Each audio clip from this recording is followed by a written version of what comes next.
Okay, so now let me do my toss in. Three, two, one. Hold on. You clicking or hitting something?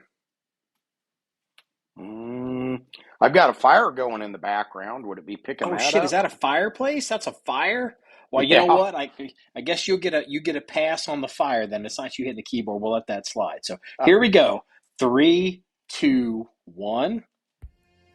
On this episode of the John 1911 podcast, the Marines shut down their sniper program, the Joe Mixon Dart Wars, Tsias 1911 cracks in half, and the Southern Poverty Terrorist Center.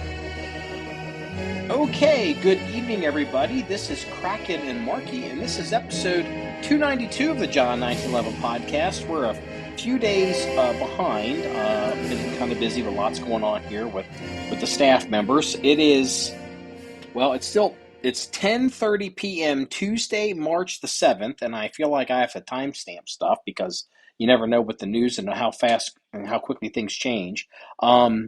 We are on, as I said, with Kraken tonight, and I'm going to go ahead and say this right now. If you hear a noise in the background of Kraken, like a little pop or a click, that isn't Kraken typing on a keyboard. That is an actual wood-burning fire in his fireplace. So, the audio engineers tonight will have to give him a pass, but he gets definitely style and authenticity points for the podcast. So, how you doing, Kraken? I'm not doing too bad, all things considered. So, how about you? I'm doing good. It's been crazy busy. Today it's been nonstop as meetings most of the day, and then just trying to get some stuff done, and then rolling into the evening. And you were available late, and instead of me doing a solo, I was like, let's go ahead and get it going. So you had mentioned we've been talking off pod about I'm at a bit of a disadvantage here, and I need to. And I actually don't know what you know. I'm assuming you know more than me because everybody does. We're about to talk about athletes and celebrities, and I know celebrities generally, but I really don't know athletes.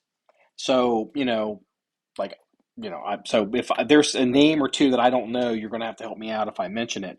And so what started this was you and I were talking. I don't know if it was this morning or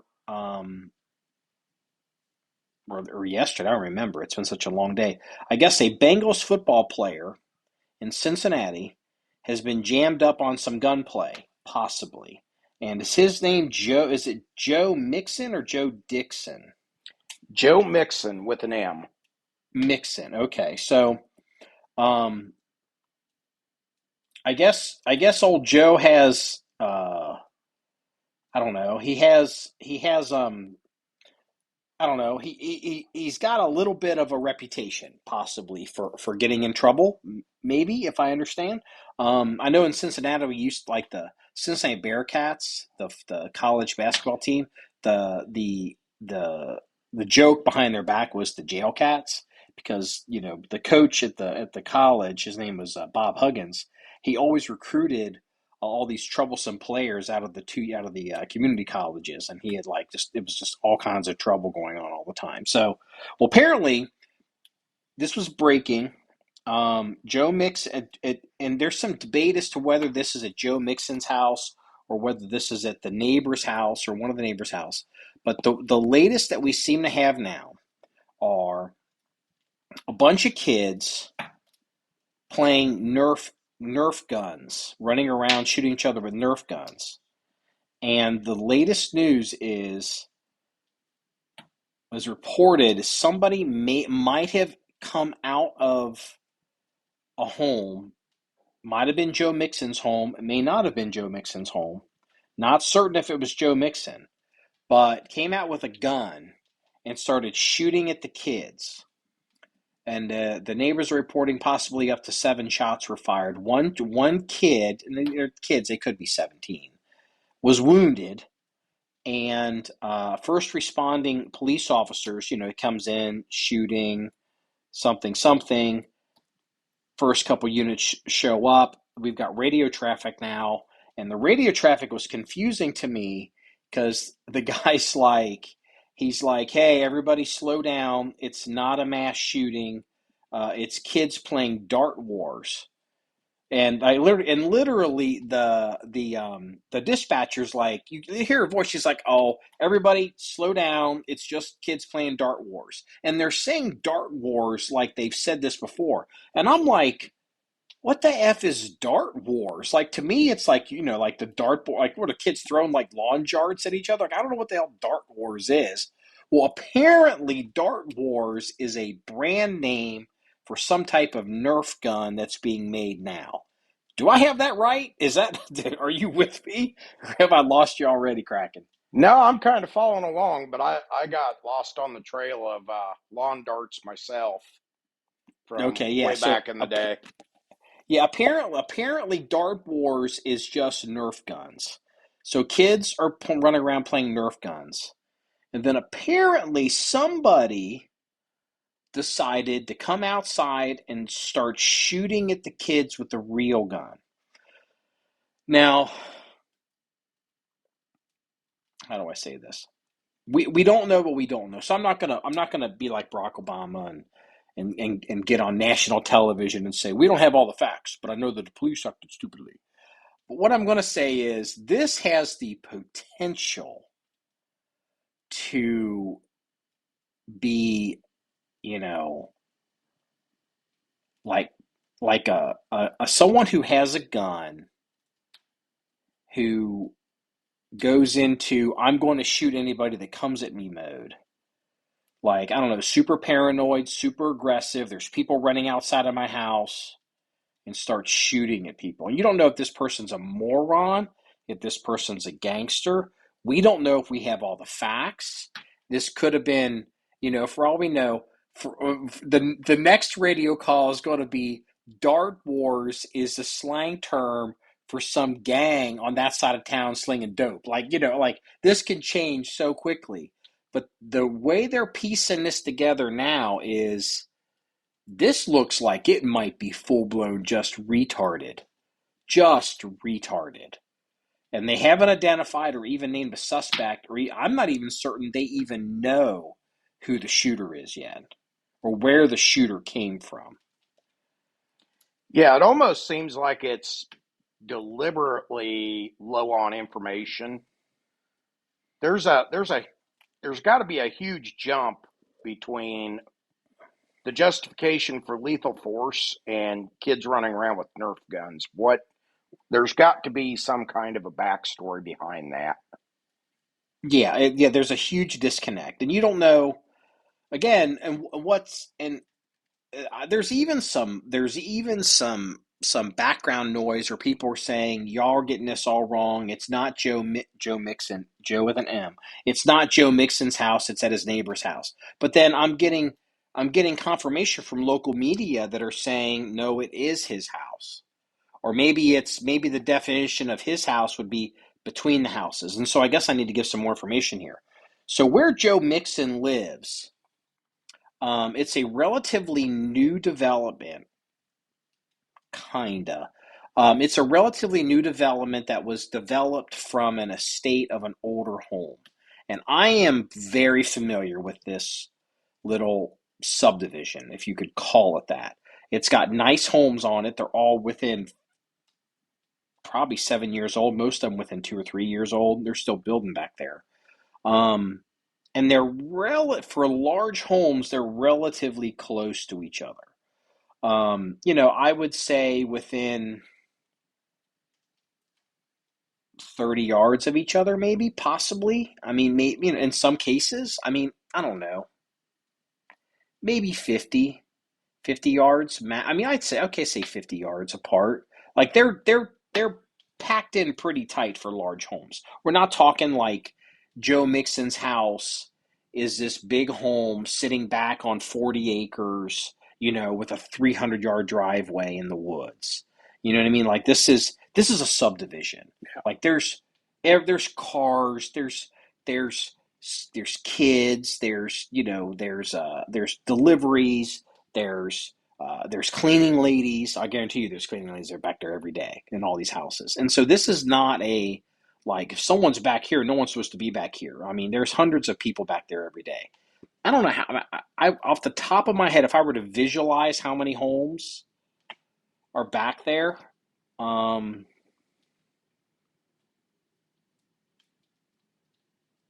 I mean, it's probably less than 25 homes total. I mean, I think there's not 100 back there. There's not 50.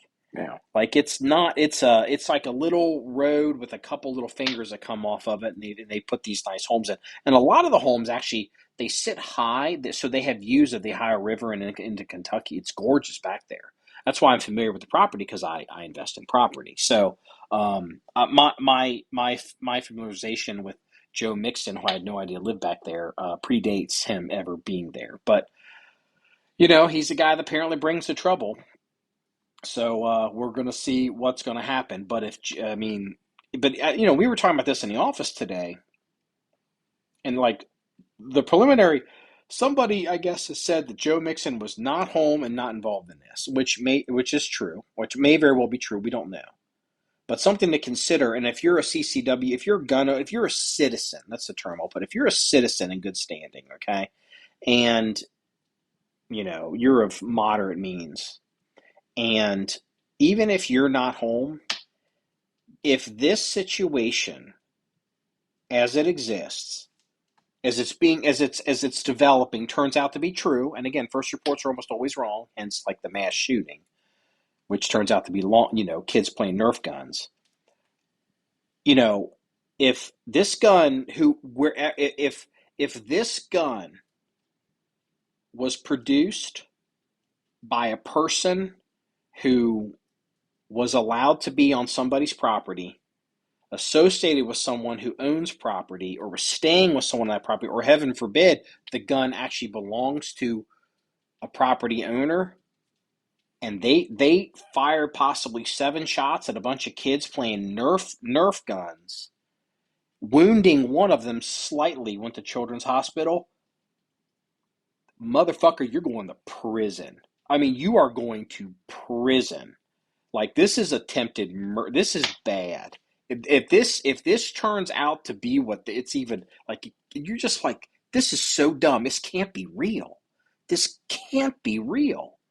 Like, there's got to be more. But if this actually turns out to be like, okay, let's just since Joe Mixon is a celebrity, so we have a little. I have a little bit more leeway. Like, let's say hypothetically, because we don't know this, so don't come at me, Joe Mixon's lawyer. Let's just say it's the Mixon house. Let's say Joe Mixon's he's away. He's not even there, but it's his home. And if the person who was shooting was staying in Joe Mixon's home, and this happened on Joe Mixon's property, Joe Mixon's got big trouble here.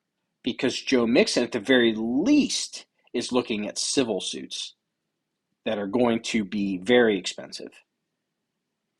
And then on top of that, if it turns out this person is associated with a property owner, and I'll say Joe Mixon, or any other property owner around, like say it's a John Doe next to, instead of Joe Mixon, it's Joe Doe next door. Imagine what the neighborhood's going to think, even if it's like, what was my brother or my cousin was staying with me, and he shot up the neighborhood trying to shoot at the kids in this Richie neighborhood. They're going to run you fucking out of that subdivision. They're going to run you out of town. Like, you can't live back there. I mean, you can. It's a free country, but it's going to get real uncomfortable if you're the dude that tried to kill all their kids. Like someone from your house tried to kill all their kids. I mean, I'm setting this up as an example for like maybe our typical listener. I've always believed that the biggest vulnerability that the Second Amendment citizen community has, in particular, I'm going to say the Second Amendment community, like especially like this online gun forum community, is it's not a lack of legal, even like legal understanding, because people, it's not understanding the law, it's not understanding tactics, it's not understanding how to run a gun. The biggest weakness in the entire community, from the Delta Force dude at the top to the liar who couldn't shoot his way out of a paper bag at the bottom, would be a lack of morals and ethics, or a weakness in that point. Because here's your problem. In our community on the gun forum, people will peacock, okay? And they will create a scenario, or they'll compare themselves to a scenario that's in the news. And it'll always be a scenario where, well, I obviously would have done this because I'm the hero, or I'm obviously would have done this because it was the right thing to do, and I have, I have all the information. That's what's built into the scenario.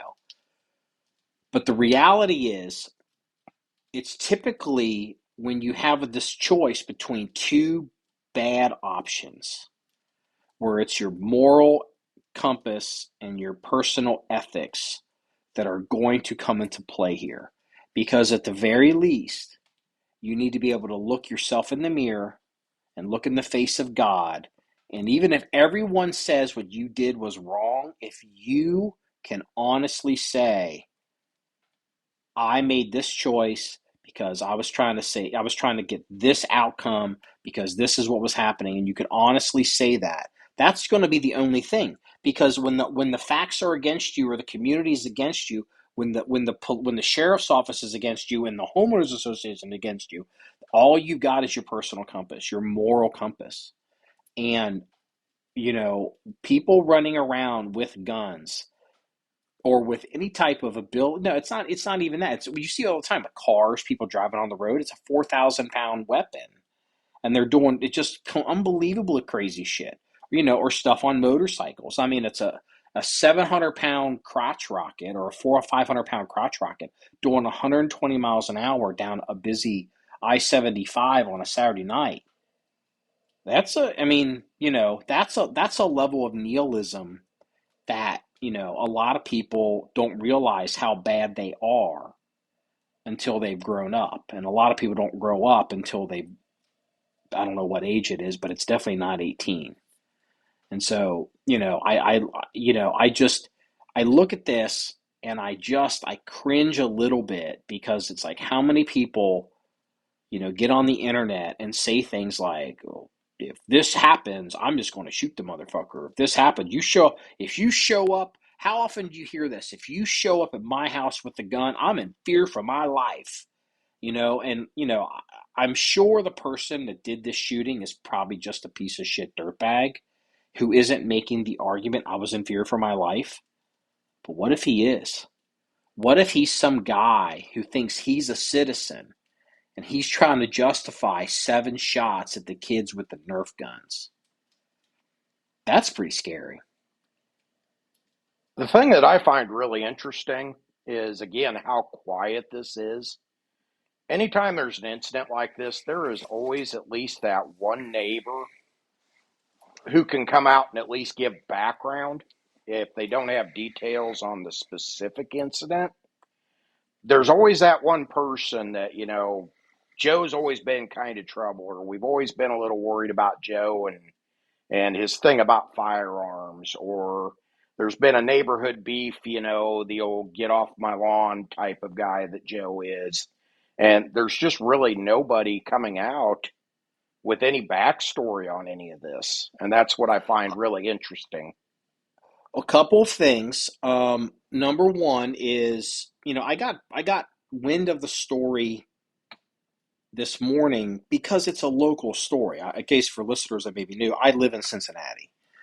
Kraken's you're in Nebraska, right? You're in Nebraska. So Yeah. I live in Cincinnati. So Joe Mixon, who I don't even know his name, is a football player at the local NFL football team. So I saw it this morning. Like, something happened, and I'm like, huh. And I'm like, where's that? And I saw the house, and I'm like, that kind of looks familiar. And I'm trying to figure out where it was. And I was like, oh shit, I know where this is at. And then I saw it later in the morning in the papers in Europe. And I was like, oh boy. And now tonight, before we got on, I've seen it on TMZ. So it is definitely picking up steam. And I will add this. There have been some people on the internet who are taking photographs of the house or houses satellite photographs of the house, because I guess there's been some other issues with Mixon and things over there. I think put it this way, I believe the sheriff's office has previous runs to that address. And so they're overlaying satellite images, being like, that's not Mixon's house. This is Mixon's house. And because of this is where the whatever was. And other people are saying, again, this is all locals. No, you're mistaken. The first house is Mixon's house, and this is the address. You can check with the county records. So this is a very active story locally. Now, as to your comment about how come there isn't a neighbor coming out who's talking, that's strictly by virtue of the economic class of the people that live in that neighborhood. Nobody is coming out of their house running their suck on television in that neighborhood. No way, no how. They've got lawyers on speed dial. A couple of them probably are attorneys. There is no way. They are successful, higher profile business people. No way. It's not like some normal neighborhood. I'm not saying billionaires live back there, but I bet the average house back there starts at $2 million. Gotcha. I don't think you could even get in there for $2 million. And again, this is again, all this is relative. This is $2 million in Ohio. This isn't $2 million in Manhattan. And again, $2 million in Cincinnati, Ohio, and there's houses back there I know that are $5 million. Like $2 million is like the shack back there. Like there's $5 million houses back there. But $2 million or $5 million in Cincinnati gets you a nice place. $5 million in 80% of the rest of the state gets you 300 to 500 to 1,000 acres. You know what I mean? Yeah. Like it's relative to where you are. So I'm not surprised by that at all. So, but you had mentioned, you said that this isn't the only athlete or celebrity that's been jammed up on guns in the past number of weeks and days. Yeah, there's actually 4 right off the top of my head. There's a Sonya Deville. She's a WWE superstar. Got pinched in New Jersey on a handgun charge, which that one's going to be a little interesting because the valet was parking her car at Borgata and decided to go snooping in her glove box and found a pistol that is evidently registered to her in her home state. I believe it was North Carolina, but North Carolina and New Jersey don't have reciprocity in permits. So she's kind of jammed up in that one, and that's going to be really interesting to see how that legally plays out with a valet basically with, going into a glove box unauthorized and finding what eventually resulted in criminal charges on a gun charge. So it's like WWE superstar Sonya Deville, SONYADEVILLE. And I'm like, for such a superstar, number one, I've never heard of her. And two, I'm looking at her picture. I've never seen her picture before. Now, I haven't heard of her. Why would I see her picture? And apparently she has her gun is registered in Florida. And according to her, what was it? She's since been charged with 1 count of unlawful possession of a weapon handgun without a permit. But I guess somewhere I had seen, I guess she's had stalkers or maybe she's had something happen where she's got a gun. And then you got it, but to your point, it's like, why is the valet opening up her glove box? Is he looking for her panties to sniff them? It's kind of weird, and then you're opening up this idea, the fruit of the poison tree. If it's, because you're right. The first thing I would go in if I was her defense attorney, it'd be like, Your Honor, we're going to throw this out because the evidence, this is an illegal, this is not properly acquired evidence, the information of this gun. And the judge is going to have to be like, well, the police didn't conduct a search. the hotel conducted the search. And then you can make an argument, okay, well, did the hotel conduct a search, or was it a valet company conducting the search? Or is the valet company a contract company? Does the hotel have the right to search your car if the car is parked in their garage or parked on the street? Where is this valet? Like, this is a question that someone's going to spend $300 to $500 an hour for an attorney to make these arguments, and it's going to cost this girl some money, and that's a shame. I mean, New Jersey sucks. Most definitely. So who else was it? Who else did you say was jammed up? So an NBA player, and if I butcher the name, I apologize ahead of time, but it looks like Ja Morant was. Is he the one that flashed the little, it looked like a little Keltec pistol, like on a video, like on maybe like a FaceTime or something? Is he Instagram video at a club after a game in Colorado. So okay? I don't believe he's in legal trouble. I believe this is against NBA policy. They have policies about possession of firearms for any league travel or any league events. But again, it just kind of shows a kind of a celebrity mindset that just almost like, I don't know if it's out of ignorance or just I'm a celebrity and gun laws don't apply to me in various states, but there just seems to be a rash of celebrity / athletes that are getting jammed up on various firearms issues. Well, you know what? Like, I'll say this, like the basketball guy with the Instagram video. Again, I have no idea who he is. Like, he could be a saint, he could be a sinner, he could be the angel, he could be the devil. I don't know. I'm just going to say this, just from my first blush looking at the video, he didn't seem like he was. Well, I mean, I hate to say it, he wasn't like thugging out. It was almost, he was like, he, like almost like a kid. Like, he's like, look what I got. Like, holy shit. Like, he didn't seem like he had criminal intent. He had malicious intent, other than, like, being in a liquor establishment, probably with a gun and whatever. I don't know how old he is. Like all the other stuff, like, geotagging his location, like evidence, like, basically whatever. But so wait a minute, the NBA has a policy that says he can't have a gun when he's traveling. Yeah, no possession of firearms while traveling or on league business or traveling for league business. Ooh, I don't know. Like, that doesn't make, okay, all right.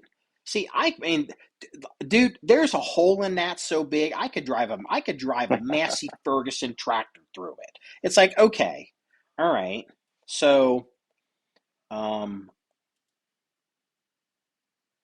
okay, like, I'll use an example that everybody will know, because I'm limited here. Remember Kobe Bryant, right? Mm-hmm. Kobe Bryant, right? He's since passed away. And I'm going to use some very shallow examples just to prove a point. Kobe Bryant was married to Vanessa Bryant, Kobe Bryant's wife. She's a very attractive woman. He, at the time, was a very successful, attractive man. Makes a lot of money. She was a very attractive woman. Public figures, public celebrities, been doing this a long time. Are you telling me that Kobe Bryant and maybe other high-profile, high net worth, high contract, $100 million contract, whatever, NBA players didn't have stalkers or threats, or their wives that they couldn't have secured? So you're telling me Kobe Bryant, when he was playing in the NBA, he wasn't allowed to have a gun, but you're telling me that he wasn't allowed to have a dude with him who had a gun? Like, I mean, how far do we go here? Like, what is the NBA doing to protect its most notorious and valuable players? Because this no gun, somebody's got to have a gun. Somebody's got to provide security. Yeah. And yeah, you can do the contracting with the local PDs, but a lot of that's just sitting on the hotel and escorting the buses. I don't Yeah. know. Like, I don't know how I feel about that. But I guess if you sign the contract, hey, you want to sign. I mean, you $100 million contract. It's in there somewhere. I would guess You that know. probably boils down to, like some type of a good of the league type of clause, like a morals type of clause. That's kind of a catch-all. Yeah, they could literally just itemize it as a firearms clause, and Yeah. then there's always the one I used to always see where you would have to deal with stuff like they call it the moral turpitude clause. Hmm. Basically you can you're in there like, what do you mean you're fucking cats? We don't have to have a clause that says don't fuck cats. We have a moral turpitude clause, but like we have determined that is immoral. Don't fuck the cats. You're fired. So it's Yeah. like you can't it's like the old joke. Like a friend of mine, he was a police. He's retired now. He was a police officer in a city way, way, way north of me, and he had done something when he always worked third shift, and he had done something that was so creative and yet was said flabbergasted the command staff to such a level that they actually had to write a new policy on what, like, don't ever do this. We never thought we never even imagined you could do this, but because of him, it is like, he goes, it's a point of pride that they have written a policy that never existed before because of something I did. It's like, yep, that's right. So, but did you say Kyle? A Bush? Did you say is that a race car driver got caught with a gun Yeah. somewhere? Kyle Busch, uh, a week, 10 days or so before the Daytona 500, was in Mexico and got pinched by Mexican authorities with a handgun. So, Was first off, what are you even doing in Mexico a week before the Daytona 500, which is the Super Bowl of NASCAR racing? What are you well, doing in Mexico with a gun? wait a minute. He's got a private jet. He's going to fly from Puerto Vallarta right into Daytona. Yeah, Like, he's not like he's got to change planes 3 times and do all this and do all that. It's one trip. exactly. But what? So what happened? He got caught with a gun. He's in jail, right? Well, the way I understand it, they put him in jail. NASCAR pulled a few strings, gave him a special waiver, worked with the Mexican authorities, got him to Daytona in time to do everything for, the Daytona race week. And right now, the way I understand it, it's kind of up in limbo what his legal status actually is in Mexico.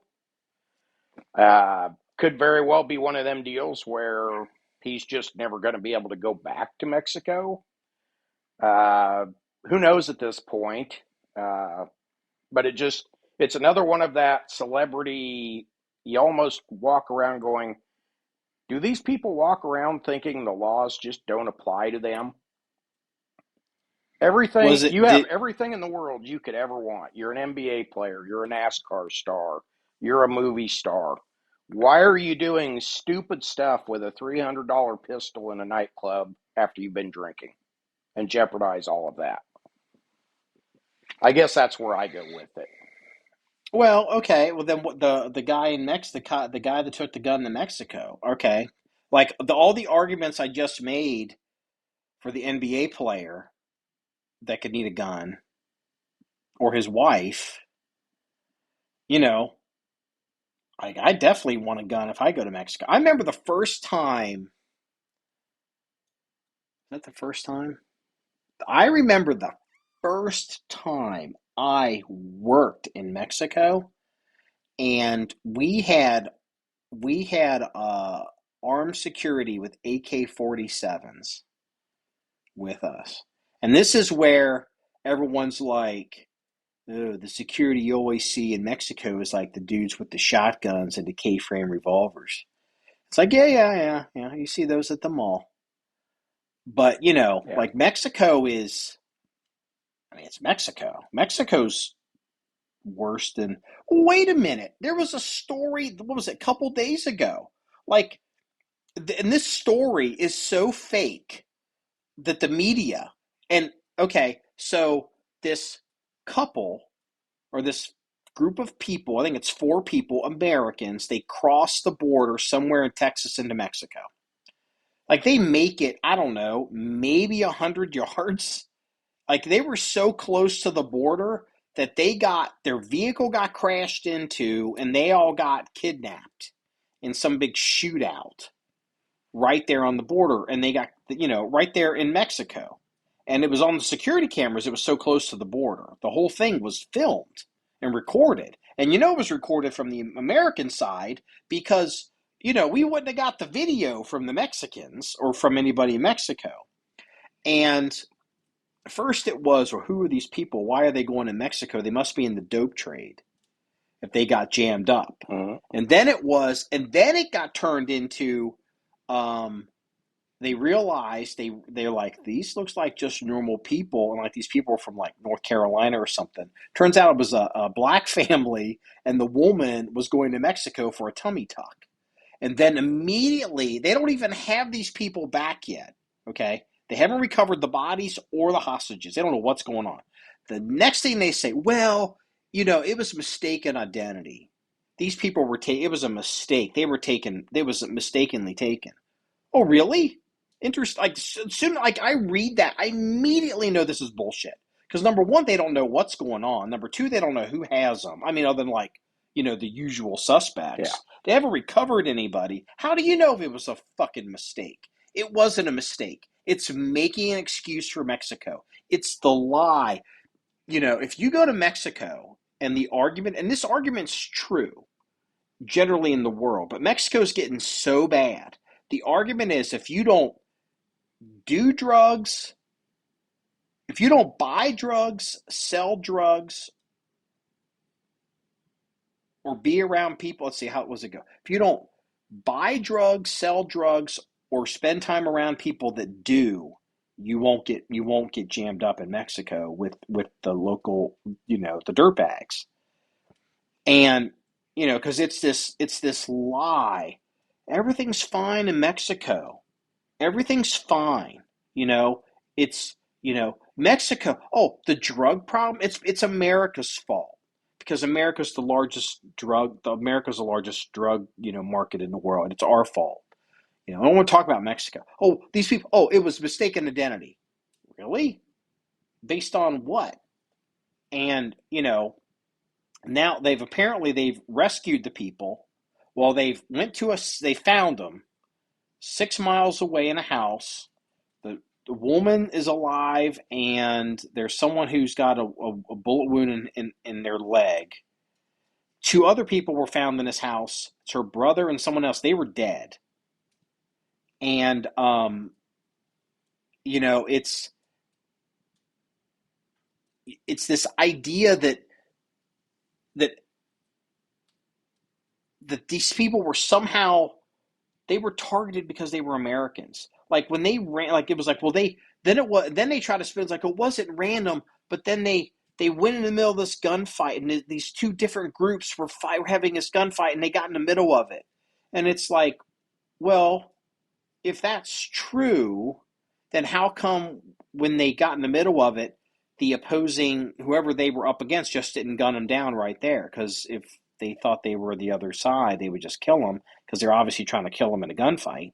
Like, none of this makes any sense. And, the lies that everybody says about Mexico, I'm not advocating doing anything about Mexico. All I'm saying is, if you use logic, okay, sometime within my lifetime, Operation Mexican Freedom is coming, because Mexico is collapsing into this completely failed state. At the same time, in the world economies because we're offshoring from China. Okay. A lot of people are moving. The numbers I'm seeing of factories closing in China, it's unbelievable, by the way. It's not getting reported to Western media, but I was looking, it was like last week or 10 days ago. I mean, like, what was it? Panasonic closed 40 factories. Like, Microsoft had closed some stuff. Like, it's like the amount of stuff that's closing over there, it's unbelievable. The hotel in some of these cities, the hotels are full because workers are coming in looking for jobs and no one's got jobs. And, all this stuff, it can't all go, it's not going to India, you know, like the higher tech stuff, a lot of it's going to go to Mexico and why wouldn't it go to Mexico? The Mexican worker is cheaper than a Chinese worker. Most people don't know that. Chinese workers are expensive. They're expensive now. It's not cheap. It's not cheap to have stuff made in China anymore. The Mexican worker is in many ways better, has higher skill level and has a higher technical ability than a lot of the workers in China. You get a person in China who grew up out in a rice paddy somewhere. That's a stereotype. Out in the mountains Yeah. two water buffaloes and a pot to shit in.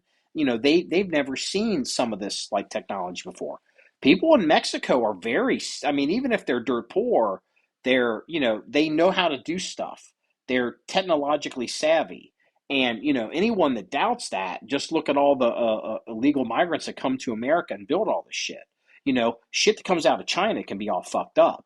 Stuff in Mexican workers generally. You can get shoddy work if you're not paying for it, but you can get a high level. There's more of a move to move manufacturing, especially with NAFTA 2, the Trump NAFTA 2 that he did, and was removing stuff into Mexico. By the way, where all your Safariland holsters are made, by the way, Mexico. In this failed country, there's going to have to be some kind of reconciliation with these two realities.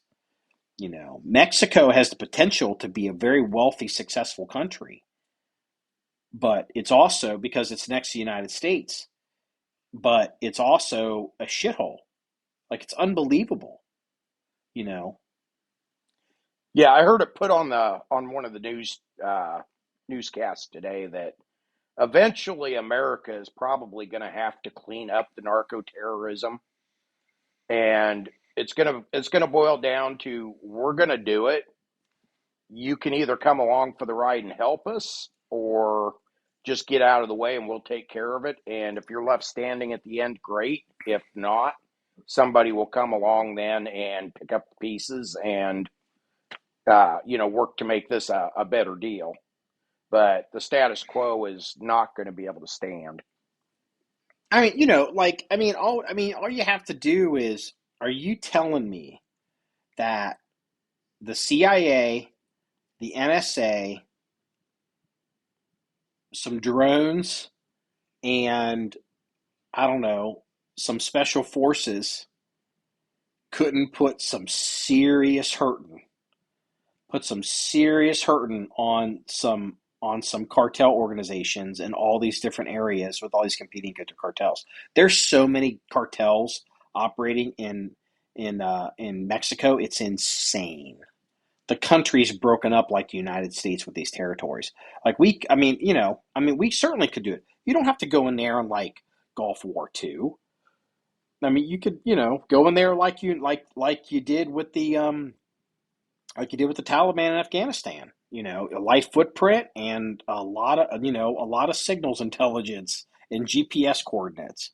I think, isn't this actually the premise of a Tom Clancy book from like 20 years ago? Is it clear and present? Is it clear and present danger where they secretly send in U.S. forces to bomb the narco dudes like in Colombia? Yeah, actually, it was. And then that was how the whole Rainbow Six series of Clancy books got started. But it was that same premise that there had been a finding that the narco terrorism in Colombia was a clear and present danger. The CIA put a clandestine team together. It was actually 4 teams, and dropped them off in various parts of Colombia. And uh, basically started a civil war amongst the narco terrorists. Oh, that's kind of ringing a bell. They were blaming each other, the other, Pablo did this. No, it was Chaco over here that did this. No, then they're they don't realize it's the Americans that they're doing it. So Yeah. yeah, so it's just, hey, on a different subject, something a little bit more fun, because Mexico pisses me off. Because it just doesn't have to.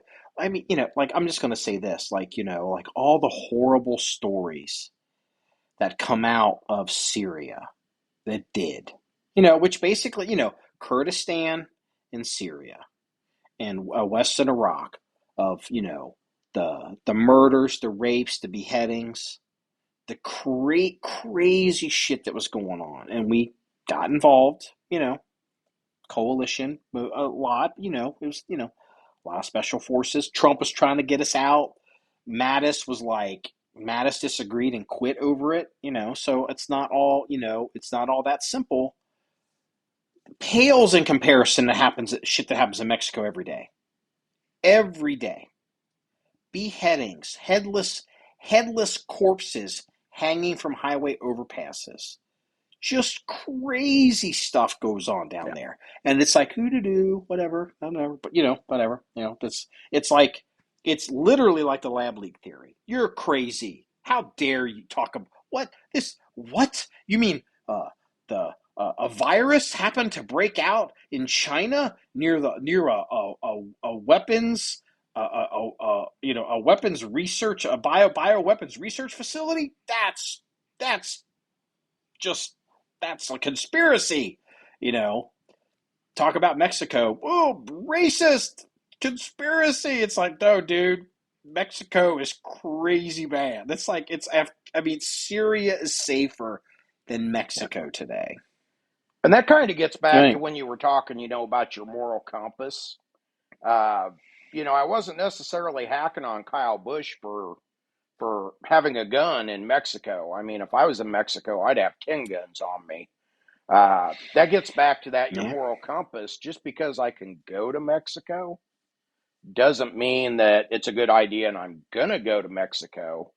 So for my moral compass, that's just a good place for me not to go and not to put myself in a position to get jammed up like that, because I don't see any upside in Mexico right now in my world. Yeah, and that's not an uncommon, position to take. I mean, if you go to the main tourist areas, but even then, but that's all changing too, because you're seeing all this crazy, and that's, eventually, it's, like, I don't know when the watershed, I don't, like, there was a moment in time when America or other countries could get roped into stuff, like, remember the Maine, the battleship that blew up in Havana Harbor, and it's like, did the Cubans or the Cuban Spanish really do that? No, they probably didn't. No. That was an industrial accident. It was a steam explosion. Maybe not. I don't know all the evidence lately, but I've seen the main memorial at Arlington. But like, this family who's going to Mexico for tummy tucks gets wiped out. Like, literally, I mean, like, dude, the surveillance video's got to be from the U.S.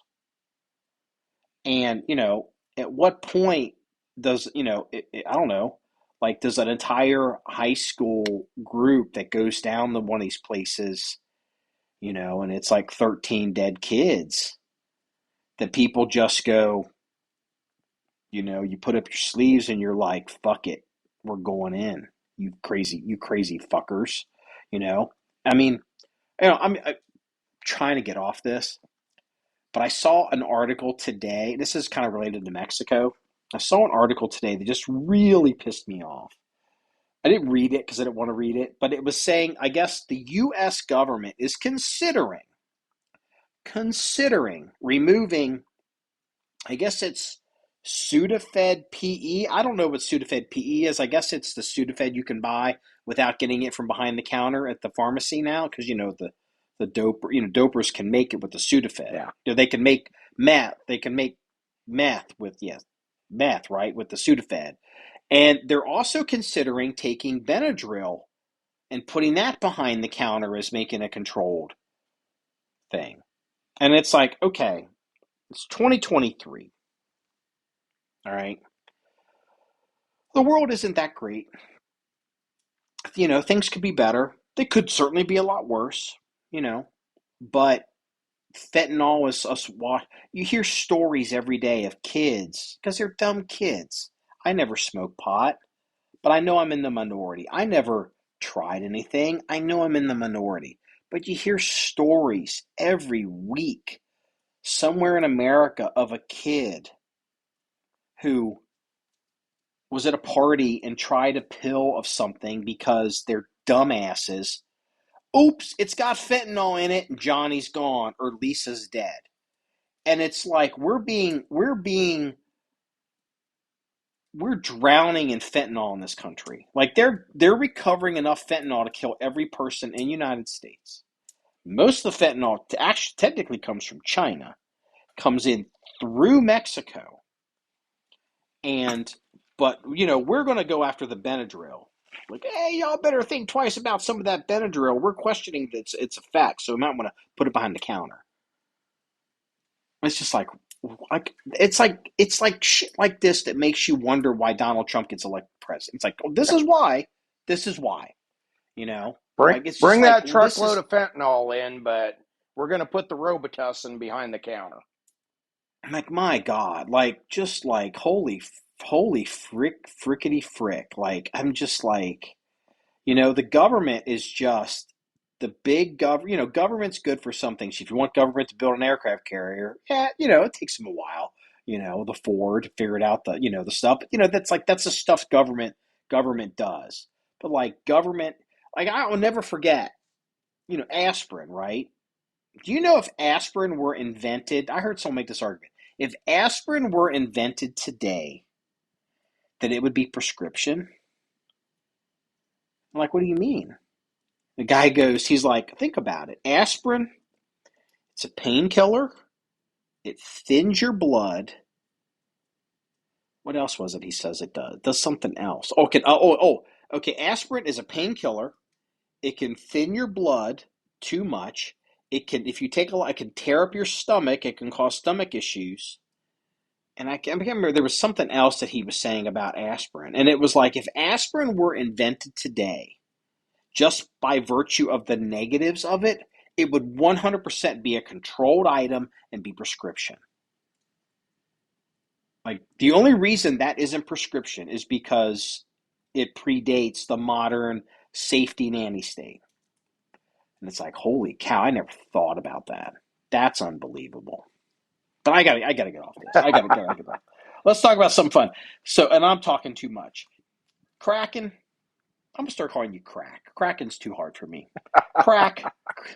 Multi-syllabic words are difficult for you at this time of night. Hey, I wanted to call you something else, but you wouldn't let me. And if I said it one time, everybody forever would call you that because it's such a better name than Kraken. But I will respect your wishes, but it is such a better name. So, did you see the pictures that are making the rounds on the 1911 nerds? I guess I'm one of them. Of the Tsias Turkish 1911 that apparently broke in half and sank in the middle of the Atlantic Ocean, or whatever it did. It was about as clean a break as I've ever seen on a handgun. Now, looking at those pictures, I saved them. We'll post these photographs. Let me look at my phone. I post these photographs on the, trying to move the stuff make too much noise. I saved them because I'm going to put it on the website. Do you have the pictures handy? Let me see here. Some screens, but I'm going to send them to you right now. I'll send them to you as a text right now so we both can look at them. And there's one. Apparently, it will only let me send one. And nope, let me do the other one. So I guess they're claiming that the Tsias guns are, what the hell is going on here? Add, send. Anyway, it's not working. So I sent you one of them. They're claiming that the Tsias guns are forged frames and slides, I guess, on the internet. Everyone's all in the tizzy because this gun. What happened is there's a slide, a Tsias gun. I guess it's stainless. Looking at the photograph, but the slide literally completely broke in two, and right, I guess behind for the front cocking serrations, it'd be right where the dust cover on the or the guide rod. I guess I call it the dust cover on the slide, not the dust cover on the frame. Uh-huh. It right where the dust cover on the slide meets, and I think it probably is just like a stress riser.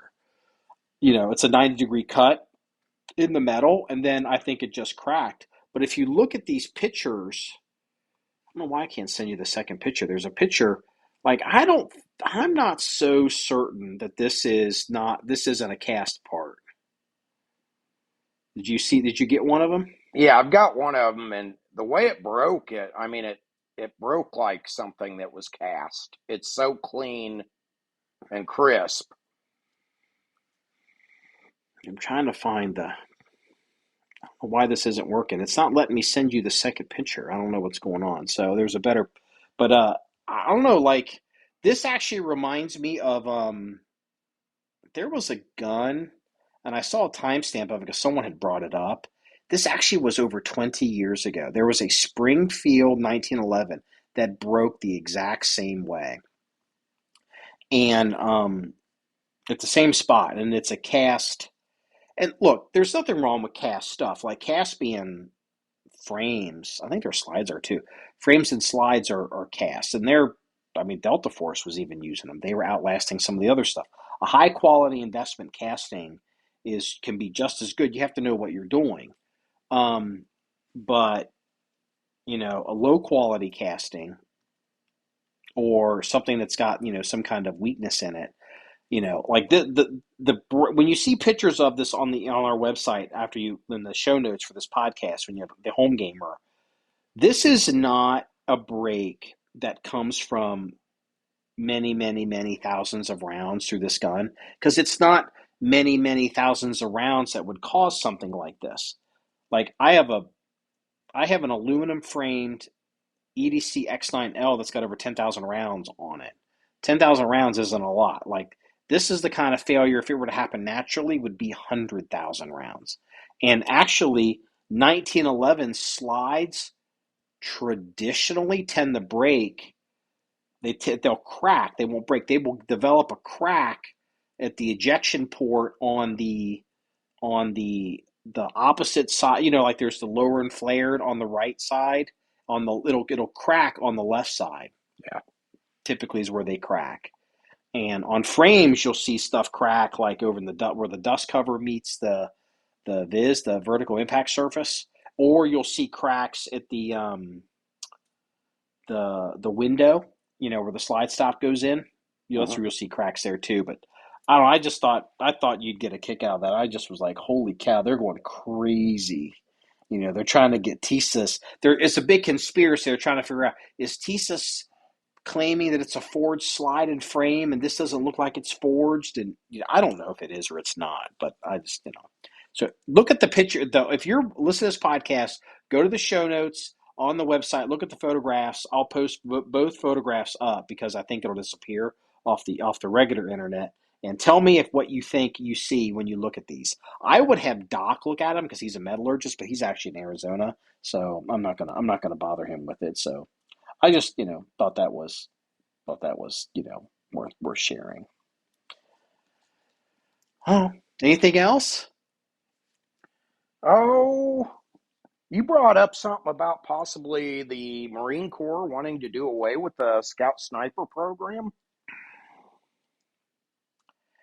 Yeah. Did you hear any more about that? The thing is, no. We've had a couple people reach out, and well, there's been no more new information. So I've got good news for people and I've got bad news for people. And this isn't because I've heard it from the Marine Corps, because I have not heard it from the Marine Corps. This is just, being around this for a long time and kind of knowing where, the Marine Corps has wanted to go. So to reiterate, if you haven't heard, the Commandant of the Marine Corps and the Vice Commandant, Assistant Commandant, whatever, they have come out and they've issued, effective immediately, the Scout Sniper schools are going to stop. They're going to zero out like any more classes. Like I think maybe there's people training now, and they're going to zero out the classes, and they're shutting down the Scout Sniper schools. And effective immediately, anybody that is in the schools or holds this MOS, which is important, focus on this MOS thing in a minute, they're going to transition over to something called Marine Corps it's Scout. And so it has been determined by, I would call it I don't know what to call it, Main Fleet Marine Force Marine Corps, not the SOCOM Marine Corps, that the battalion commanders and regimental commanders, that they don't feel like they have enough reconnaissance assets because they're going with the new direction with the Marine Corps, and so they're taking they're getting rid of the Scout snipers and focusing more on Scout. Now Scout, a new Scout, a new Scout will, they might even be driving vehicles. This isn't really clear. Probably have access to vehicles, do something else. But what they're also doing, this is critical, focusing on the MOS. If you've never been in the military, you will probably hear people talk about when they enlist, like they went to their A school, their primary MOS, military occupational status, and that's their job, like 0311 or 2112, or the Army would be like what is it, 18. Is that 18 Bravo, 18? Is that right? 18 is infantry for the Army. Is that right? 11 Bravo be infantry, and then like 11 your Bravo. 18X to be like your special warfare guys. Yeah, that's right. Yeah, 18. Yeah, so so 11 Bravo. Yeah, so okay. The Marine Corps has never, at least currently, my understanding is the snipers in their Scout Sniper program, and it's a long program. It's never been a primary MOS. It's been a BMOS, a secondary MOS. So they would go into this, do all this training, do all this, but then they could, at any time when they're done with that duty or that billet, they could get pulled back into an entire other section of the Marine Corps. And so what that's done, the complaints from the sniper community is, you don't get developing these sniper skills. You're not getting a person who can spend their entire career in a sniper billet. Now you get guys that work as a sniper, they go back out to the fleet with something else. Maybe they come back as a staff sergeant, or they're going to come back as a gunnery sergeant, and so they can kind of come back, but they can't spend their career. Like you can get guys that spend their entire career in supply, or in aviation, or in infantry, or in artillery, or whatever. Artillery is a whole different one for the Marine Corps. Well, what they've done is, when the Marine Corps headquarters have shut down this is my holding for Fleet Marine Force. I'm just using it this way because there's something else coming. They've shut down the sniper program. They're moving over to somebody into Scout, but those people, that MOS will be their primary MOS. So in theory, they could keep that. They could work their whole career in that MOS, in theory. And the Marine Corps' position is, they've got designated marksmen, programs that the designated marksman can fill the role of the sniper. They need the intelligence and scouting that's what they want to do, and so they're shutting down the sniper stuff. This has caused a huge uproar within a very small community. So the sniper community is very small. It's very proud. You know, every Marine a rifleman, the sniper thing of that in the Marine Corps. I would say there's at least a 50-50 chance that, you know, they might be able to get the Marine Corps to maybe make a little bit more of a change here. So that's kind of like where they're at. So that's kind of where we're at now. That's what we know. Now, I'm going to give my perspectives on some stuff I think a lot of people may not quite appreciate and understand. The number one complaint the Marine Corps has had for really since the wind is really actually among the super like tactical nerds, like the high level thinkers in the Marine Corps, in the military. This has been a complaint even predating the Iraq in 2003. But the complaint has been that the Marine Corps has just been turned into a second land army for the U.S. military or for the United States government. And like the Marine Corps wasn't supposed to be a second land army, and they've been functioning as a second land army. You know, like as at one point, it even got to a point where during George W. Bush's presidency, they had given all of Western Iraq to the Marine Corps, right? Like they were breaking up the world, and they were then I remember then they were done with that. Then the Marine Corps, then they went to Afghanistan, and so like it was the Army was in Afghanistan, and the Marines they were all, you know, a lot of them then, you know, they were Army too, but they were in Iraq, especially Western Iraq. They were breaking up the world, you know, like the Marine Army was over in Iraq, and then the Army's over in Afghanistan.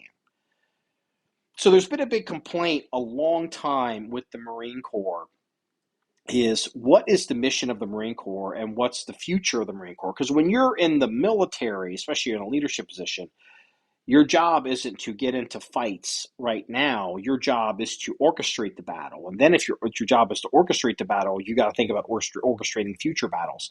And the Marine Corps has decided that they're going back to sea. They are not going to be a second land army anymore. Number one, there's not the money for it. There isn't the will to do it. We don't have this large war, you know, in Iraq going on anymore, and Afghanistan's wound down. So the Marine Corps has decided that, you know, they know that and everyone knows that statistically speaking, the next big war is going to happen in the Pacific. You never know. You can't predict the future, but odds are, and the Marine Corps knows that's where they're going to be fighting, you know, naval infantry. And there's even been some stress and strain with this whole problem with the Marine Corps being,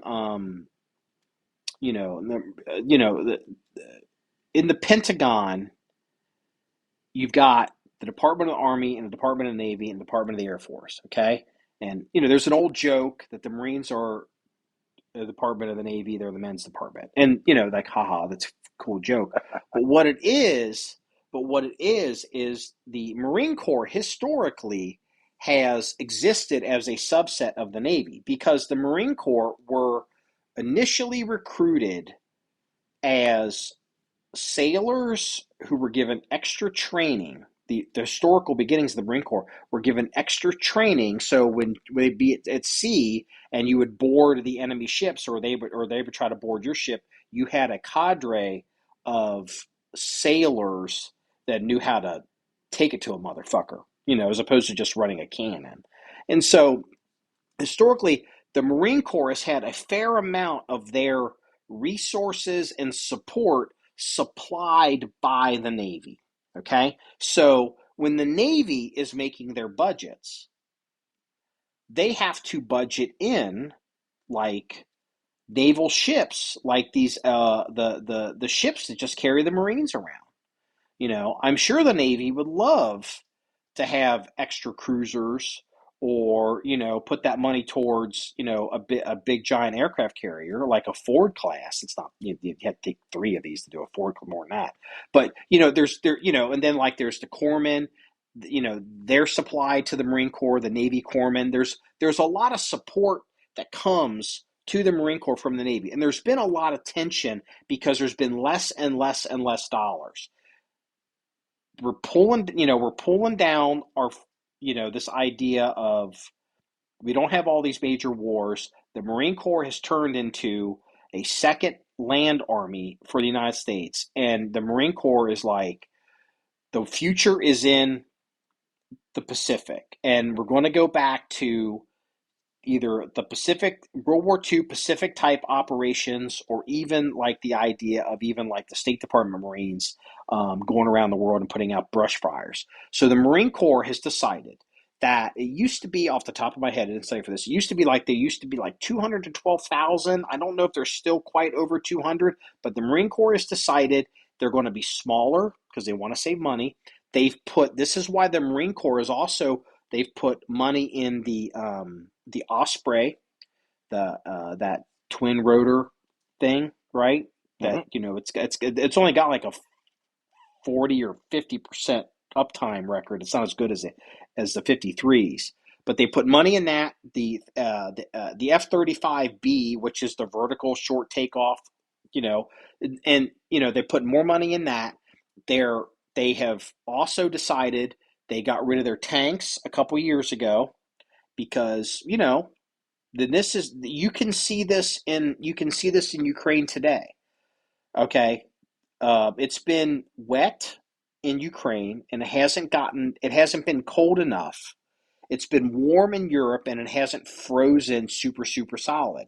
So you have a lot of heavy armor that isn't able to go out and move in the fields to do maneuver warfare. And so a lot of it's stuck on the roads. Okay. Well, this because the shit's heavy. And if it's heavy, it's hard. It's not only is it hard to move it, it's hard to fly it around. It's hard to move it over bridges. Like most of the world's bridges can't handle an M1 Abrams tank. A lot of people don't understand that.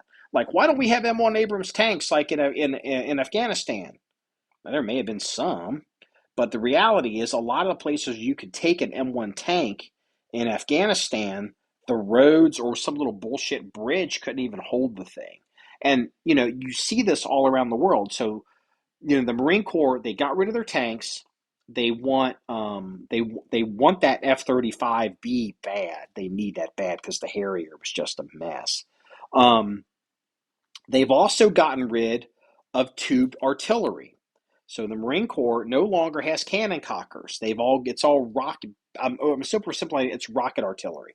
Why would the Marine Corps get rid of tanks and get rid of tubed artillery? Well, tubed artillery is good, on a battlefield, but if you're on an island and there's a ship at sea that's causing you problems and you have only X amount of dollars to spend on artillery, are you going to put it into a tubed artillery like 155 millimeter thing, or are you going to put it into maybe an MLRS that can not only shoot shit on the ground, it can also shoot shit at sea, and it can shoot shit at sea that's moving? So the Marine Corps decided we need one to do it all. So we're going to get rid of all the tubed artillery, and we're going to have basic rocket type artillery, MLRS systems. And they've also drawing down the number of troops to have more money. And so the Marine Corps, it's finally come for the sniper programs. And so I don't think that the commandant of the Marine Corps is sitting there telling himself we have no need for snipers. I think they're basing it off of a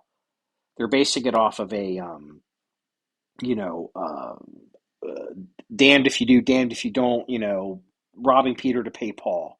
I think,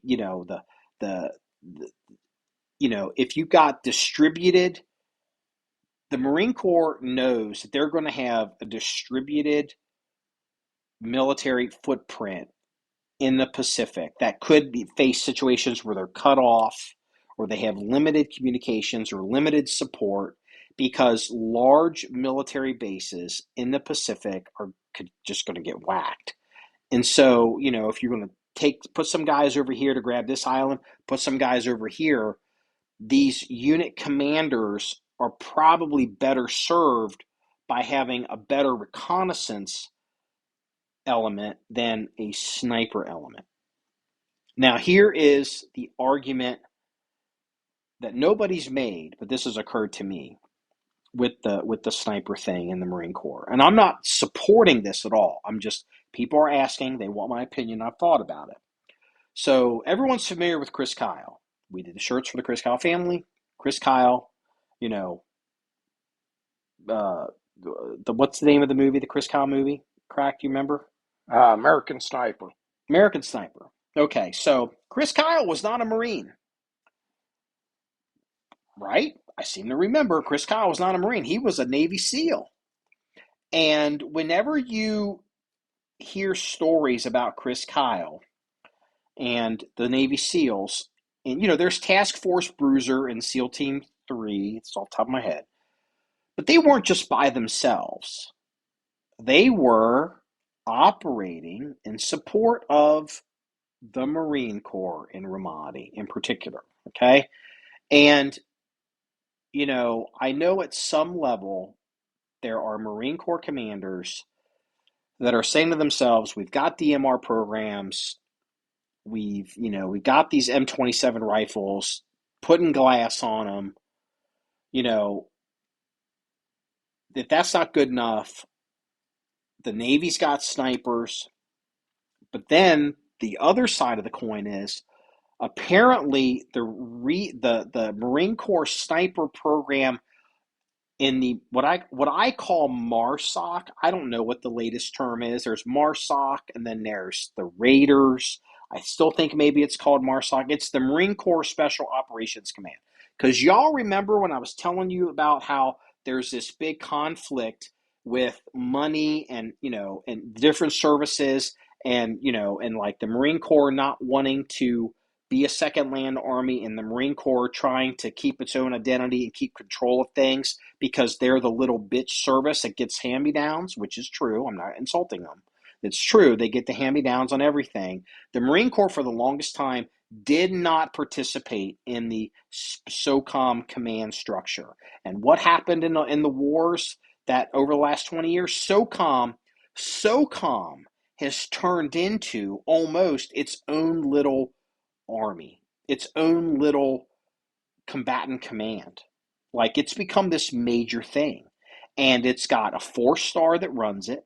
And while it's not its own service, it's a pretty major player. And the Marine Corps finally decided to put some of their reconnaissance units over there. They took them from the fleet, what I call the fleet Marines, that's what I call it, and put them into it's what I call the MARSOC or the Raiders, I guess they call them now, whatever they call themselves. But there is apparently still going to be a sniper program in the MARSOC Raider billet table. So you could make an argument that there still will be Marine Corps snipers. You just have to go, quote, Special Forces to get it. The argument against that by all the very vocal and upset sniper alumni from the Marine Corps is those people are not they're not available to the Marine Corps battalions and regiments, at will. They don't belong to them. They belong to somebody else. And you can't count on it if it's not going to be there. And, that's a very Marine Corps thing. Why does the Marine Corps have its own fighters? Because they got fucked in World War II, and they were like, we're never going to allow another service to fuck us again, so we're going to have our own fighters, you fucks. And anyone that doesn't believe that, look it up. That's why the Marine Corps has its own little Air Force. So the Marine Corps has decided that this is the direction they're going to go in. I don't know if it's going to stay this way, but this is where they're at now. And ultimately, what tends to happen with sniping in the U.S. military is We develop a capability. We develop a cadre. We have the lessons. They write it all down, and then somebody comes along and they shut the program down. They case the colors and they pack it all away and they put it away somewhere. And then 10 years, 15 years later, usually about 10 years, somebody cracks it back open and stands it up again. And I would not be at all surprised if somehow the Marine Corps sniper program morphs and grows on the MARSOC, whatever they call it, Special Forces SOCOM side now. But that's where we're at, and that's a combination of what I know, and that's a combination of what I think, and that's also be explaining kind of where we are with the Marine Corps and what they're doing. So it's controversial, and I know even me explaining all this, I'm almost like tentative, like reticent to even do it because I know there's going to be I'm going to be something I said wrong or something I didn't say quite right, and especially with the Marine Corps, dudes want to come in and want to cut your fucking head off, and so, but that's where we're at. I've seen no information that this shutdown is not happening, and the Marine Corps Sniper program for what I would call the Fleet Marine Force is going away. I One more thing I guess I will say, and this is from the gun guys that listen to this podcast, just so because we're gun guys, we're shooters. That's all we talk about. We talk about guns. We talk about ballistics, and we talk about bullets and coefficients and loadings and primers and just whatever, all this stuff. Every guns. Most people that are in the gun community don't understand that at Marine Corps Sniper School, most people don't flunk out of the school because they can't shoot. They flunk out of the school because of fieldcraft. It's not the shooting that makes or breaks the people in the Marine Corps sniper programs. And really, this, I know it's true with the SEALs, same thing over there in Atterbury in Indiana. It's the fieldcraft. It's the other stuff. It's the camouflage, the stalking, the plotting, the mission. It's all the other stuff. And, it's easy to get wrapped up in the shooting, but, if you look at it, and I'm not advocating this, I'm just saying this is very possible. It's very possible that you're seeing command staff realizing that, we need more people doing the recon stuff.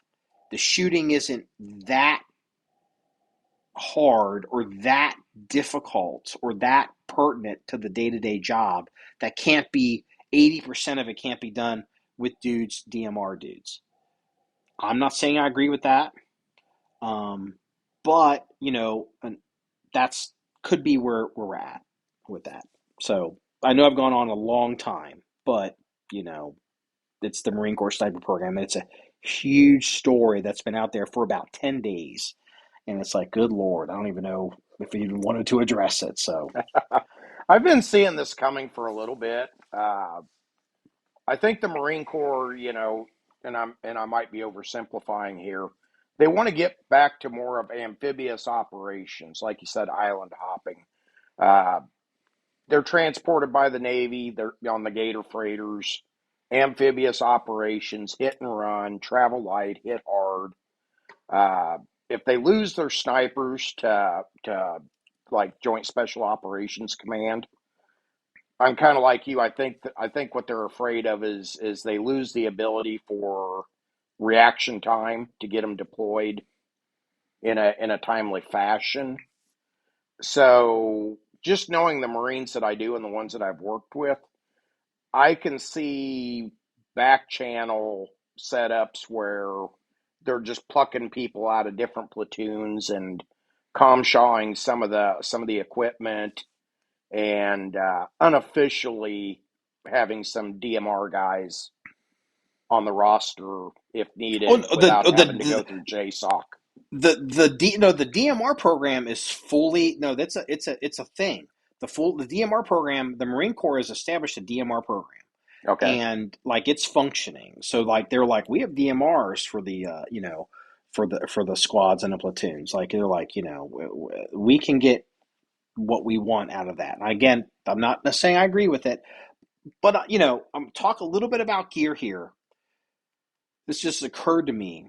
So we have watched, and this is where we have watched the Marine Corps in my adult lifetime have gone from the M40, what I will call the M40A1. I don't even know if it's even A1. The M40 sniper rifle that basically was a bull barrel on like a Monte Carlo stock. Okay. And it weighed whatever it weighed. It wasn't whatever. And I remember the last Marine Corps sniper rifle that they'd upgraded to some, I don't know, probably 8 years ago, maybe. Is it the M40A6? And it's like, this thing is, I mean, it's cool, but it's like a big ass fucking gun. Like, I mean, like you're starting to even see, like, I don't know, like you talk about the nimble, I don't know, like the nimble kind of Marine Corps, and again, it's a rifle. We're not talking about a tank, but you know stuff's getting bigger and bigger and bloated, and it's not just with the Marine Corps turning into an army. It's all the stuff. They've already gone to this M20, this HK 416 gun with the 20-inch barrel, which they call the M27. And I remember the first time I ever picked up an HK, I think it was an HK piston-driven gun. As a matter of fact, it was a Recon Marine Major that had it. He was like, let me see that. And I was like, holy shit, like it was so front heavy. I was like, holy cow, this thing is, I think they're a lot better now, but I was like, this sucks. Like it was so front heavy. It was just kind of like one of those things where you're like, dude, like I get it. Like I get the idea, like the idea of a piston driven gun and, with suppressors and, I guess you could make it's better, and, people that are smarter than me say it's better. But like this thing's a brick. Like this thing is a boulder. And I'm like, my God, trying to have to, shoot this thing all day and like, it's just like, ooh, like it was so. I mean, it's not even it was heavy. It was front heavy. It was like a little midget was hanging on the front of the gun. It was like, man, this just sucks. Like, yeah, I mean, I would have had to add weight to the back of the gun just to balance it out. And it's a culture.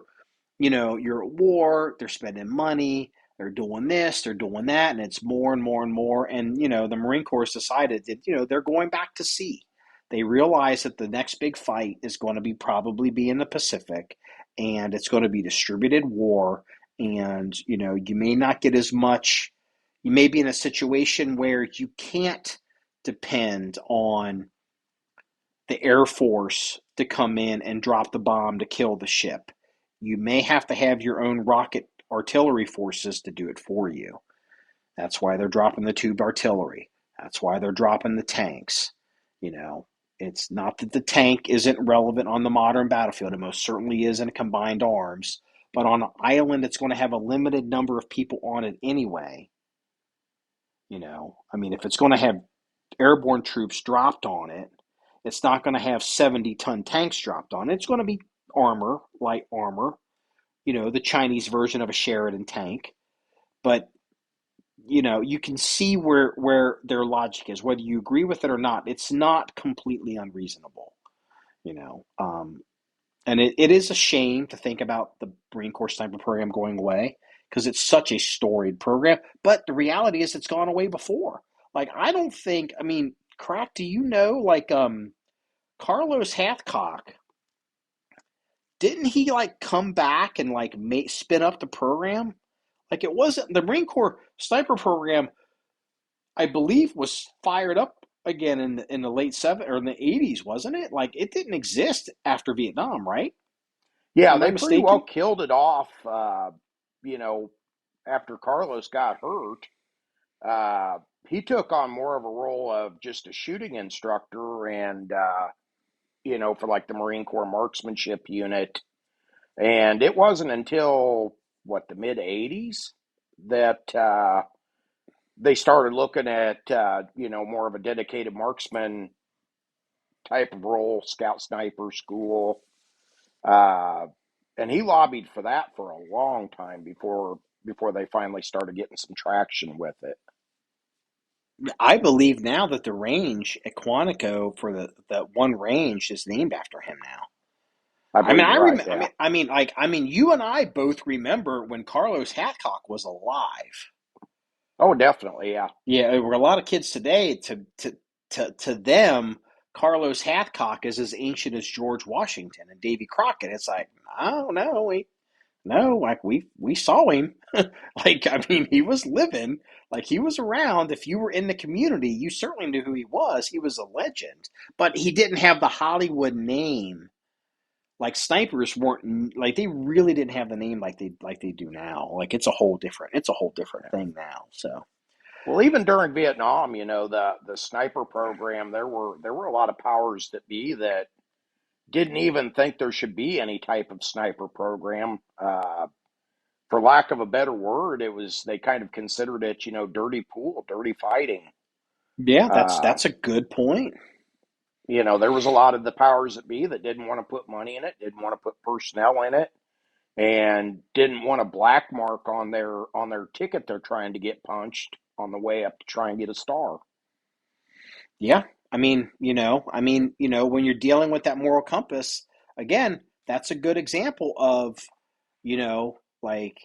somebody can make an argument whether they're for or they're against it. And even if you think they're coming from their set of morals, I can make an argument and be like, well, if I can deploy Carlos and I never can say the other guys, McWhinney, whatever his name is, Mm-hmm. and I can save Marines' lives, I'm going to do that.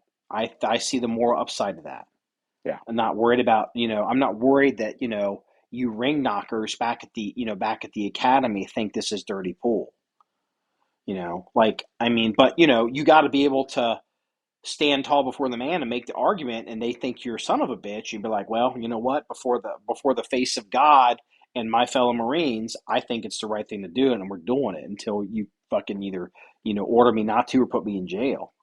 And that's, getting into another subject that kind of what I was talking about before about having the moral compass to make a decision, because it's never the easy decision. It's always, you got to choose between these two very bad decisions, and there's going to be blowback, and you got to be able, when it comes to, you have to make the argument before 12 people, you got to be able to have some moral standing as to why you did what you did, not just, well, I shot the kids in the backyard because they really shouldn't have been there. They're trespassing. Yep. I was in fear for my life. It's like, okay, yeah, whatever. Sure, whatever. All right, we've been going for a while. I'll just do a little quick police blotter. We'll go ahead and toss it. It's midnight where I'm at. You've been doing good. So, and I apologize for going on the whole Marine Corps thing. I know that probably bored the hell out of people, but we're getting so. Police blotter, first thing. So, and this is a police blotter story, but it's not going to come across as this. Walmart is closing its last two remaining stores in Portland, Oregon, and going to lay off 600 people. And why is this a police blotter story?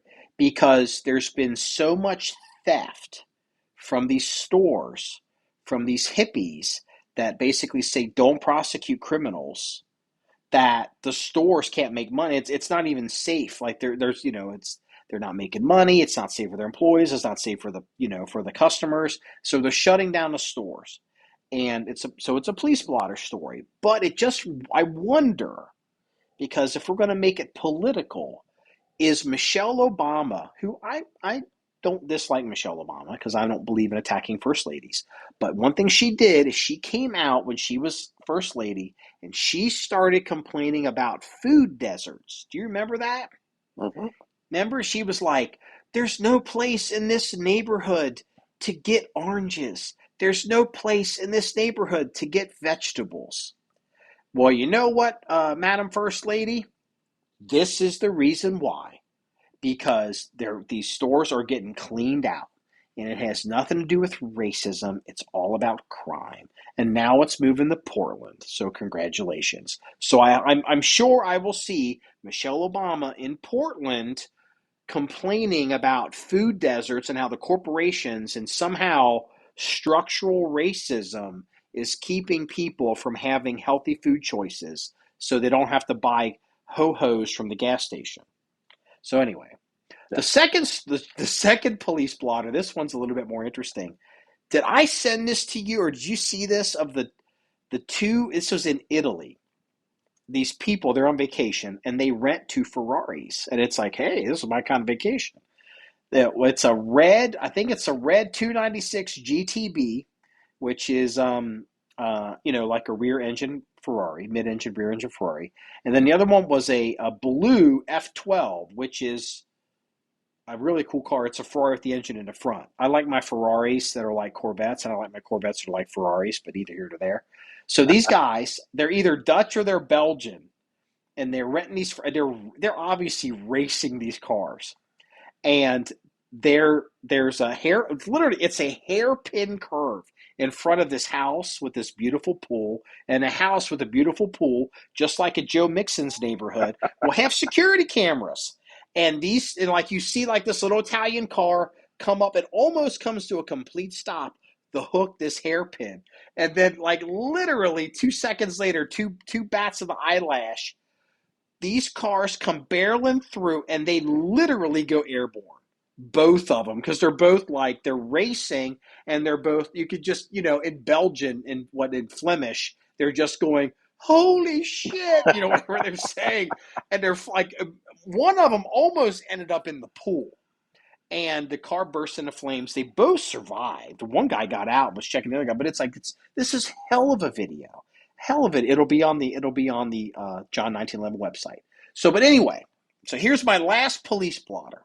This comes out of Atlanta, what they call the Cop City. Incidentally, we're building one of those here, by the way. It's actually going to affect operations at the John 1911 range, our local Cop City, but we'll talk about it. So there's this Cop City in Atlanta. Have you heard about this, Kraken? Oh yeah, it's been on the news. I've been kind of following it. It's been brewing for a while. It's been brewing for a while, and the Antifa, and like the professional hippies, they're all these. A lot of them are rich, the kids of rich parents, going down there, like, because they have to, they all just love the 60s, and they have to be down for the struggle, and they got to find something to tilt the windmills at. So they've decided that for some reason, this area, they want to build this giant police, probably multi-jurisdictional, multi-county training facility. They've decided this is like the most horrible thing since the child, before we had child labor laws or something.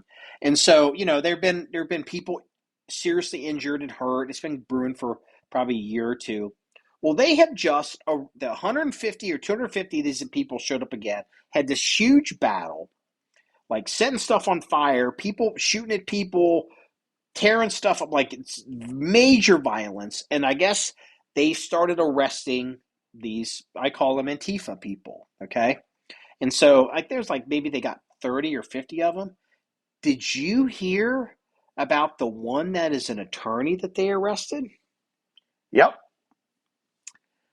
So this guy is an attorney for an organization that is somewhat famous. It's called the Southern Poverty Law Center. And the Southern Poverty Law Center today, if you're a conservative or Republican, it's the devil's tower. Like they said Ben Carson was, I think, a racist. They says that there's a person who. There was a person who, this person, I can't remember, Manaz and Nawaz. This person, I think, grew up in Egypt, was radicalized by, I think, the Muslim Brotherhood in Egypt. committed some kind of act of terror, went to prison, okay, for like a long time, like 12 years or something. And then in prison, he kind of started getting educated and he realized, um, um, um, I'm paraphrasing, like, I was a dumb hillbilly. These people are using me. And now he lives in the US and he travels around and he's a Muslim, like Minaj Awaz, whatever his name is, and he educates people on how to stop people from becoming radicalized, radical Muslims in particular, because he's and he talks about all the tricks they use, and they tell you all this stuff and all this. Southern Poverty Law Center listed him as a anti-Muslim radical. Incredible. It's unbelievable. And like they've sued them, and the Southern Poverty Law Center, they're like Southern Poverty Law Center, they're like, they backed off. Ben Carson's not some racist bigot. Like they literally, what they do is they classify all these people and they put out these lists. The Southern Poverty Law Center started off in the 50s or the 60s as a civil rights organization in the South, because you had, during the civil rights movement, you would have, blacks getting murdered just with the right to go to school or to live or to go to the freaking soup kitchen. And then you would have northern little college activists that would go down there and they were getting murdered. And so the Southern Poverty Law Center was created as like a nonprofit group of attorneys, and they would help build cases against Klan members. They would help identify radical, racial, whatever organizations, and they would give legal help to civil rights workers. It really was, it was started off as a good thing. And then somewhere about 15 years ago or 20 years ago, Southern Poverty Law Center turned into this radical, left-wing, communist, just bunch of dirtbags. And here's the one that they did too. Kraken, do you remember there was in Washington D.C. Is it the it's a conservative group, and I can't remember which one it is. I'm sure many of our listeners will know. It's like the Faith and Family Council or something, like it's something like that. Like it's the and then I think there's even like a but like it's like we believe in getting married and having kids, and they're conservative Republicans and Kind of the traditional Christian. Yeah, but it's got a name. It's got like some kind of like the Christian Family Coalition or whatever. Well, these people were put on a list by the Southern Poverty Law Center as some kind of radical, I think, anti-gay, like dangerous hate group. You're like, okay, so whatever. Well, what happened was some crazy person went to the Southern Poverty Law Center they're like, everyone on this list is crazy, murderous, evil person. And they were like, I'm going to go to their offices and shoot that up. And they went there and went to shoot it up and started shooting. I think immediately the person got gunned down by a security guard. I think the guy who was shooting may have been the only person shot, or maybe the only person that died. Because like the security guards immediately like mowed the guy down. Southern Poverty Law Center does all this. Southern Poverty Law Center are puke bastards. Okay, all this stuff. They have turned into this communist whatever group. Well. Now it looks like an attorney who works for the Southern Poverty Law Center has been arrested at Cop City and charged with terrorism. If this isn't the grounds to have their nonprofit status revoked and have anyone that gives them money shamed to high heaven, I don't know what is. And that is the piece de resistance of the police blotter. And this wraps up episode 292 of the John 1911 podcast. If you want to see any more stories or pictures or links of things that Kraken and I are talking about, please go to the website at john1911.com. That's JOHN1911.com. Remember, it's all about shooting guns and having fun. Everybody, have a good night. Say good night, Kraken. Good night, Kraken.